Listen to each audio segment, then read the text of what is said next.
ધાનેરામાં Sheetal shopping centre બનાવવામાં કાયદાની એસીતેસી કરી નિયમોને નેવે મૂકી ભાજપ આગેવાનના ઇશારે ઊભું કરાયું શોપિંગ સેન્ટર। આપ જોઈ રહ્યા છો તે શોપિંગ સેન્ટર છે શીતલ શોપિંગ સેન્ટર। વર્ષોથી હતું જર્જરિત થતાં તોડવામાં તંત્ર હતું નિષ્ક્રિય, પણ જ્યારે એક બે બિલ્ડરોએ ભાજપના આગેવાનને સાથે રાખીને પાલિકાને દબાણમાં લઈ રિનોવેશનની મંજૂરી લેવાઈ, પણ શોપિંગ સેન્ટર નવું જ બનાવી લેવાયું।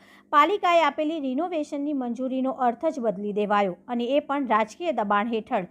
રાજકીય દબાણ અને પાલિકાના ખુલ્લેઆમ આશીર્વાદ થકી મસ્ત મોટું શોપિંગ સેન્ટર બની ગયું, પણ કાયદા અને મંજૂરીના ધજાગરા થયા છે એ પાલિકાને ન જ દેખાયું। પાલિકાના કેટલાય કર્મચારીઓ મોટી ડીલ કર્યાની ચર્ચા ચોરે અને છોટે છે, ત્યારે આવા મલાઈદાર ટેબલના કર્મચારીની પણ તપાસ થવી જરૂરી છે। જે હોય તે, પણ સત્તાના ઘમંડમાં આ શોપિંગ સેન્ટર અને કર્મચારીઓની મલાઈ ચાખ્યા બાદ ઘર ભેગા કરશે એ નક્કી જ છે।